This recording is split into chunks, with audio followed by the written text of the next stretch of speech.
السلام علیکم ورحمۃ اللہ وبرکاتہ۔ الحمدللہ بڑے ہی شادمانی کی بات ہے اور بڑے ہی یوں کہیے کہ فخر کی بات ہے الحمدللہ ہمارے اس سرزمین میں، جس کو اللہ تبارک و تعالیٰ نے علم و دانش اور حکمت کے لیے چن لیا ہے، منتخب کر لیا ہے۔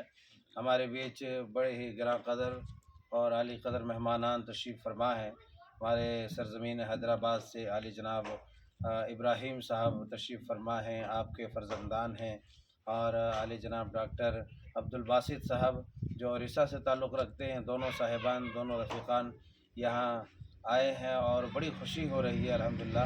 ہم دل کی گہرائی سے ان کا شکریہ ادا کرتے ہیں کہ آپ لوگوں نے اپنا بڑا ہی قیمتی وقت ہم فقیروں کو عطا کیا ہے۔ اللہ تعالیٰ آپ سب کو جزائے خیر دے۔ تو آپ بھی فرمائیے کہ کیسا محسوس ہوا یہ سفر؟ السلام علیکم ورحمۃ اللہ وبرکاتہ۔ شیخ کی محبت اور شیخ کی جو ہے علم کی جو دور اندیشی ہے، اس میں سفر کا تو کوئی مسئلہ ہی نہیں ہے۔ اگر یہاں سے بھی کوسوں دور ہوتا تو پہنچ جاتے ہیں انشاءاللہ۔ اللہ تعالیٰ برکت دے ان کو، جو ہے نا یہاں پر ماشاءاللہ تبارک اللہ کافی کام ہو رہا ہے۔ اللہ اور کام کی ضرورت ہے، تو انشاءاللہ اللہ آسان کرے شیخ کے معاملات کو، اور اس کو جو ہے نا کامیاب کرے۔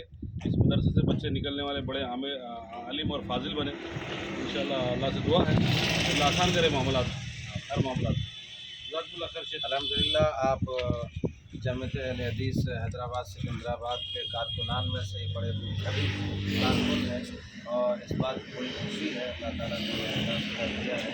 اللہ تعالیٰ مزید خدمات لے اور شرف قبولیت سے نوازے۔ السلام علیکم ورحمۃ اللہ۔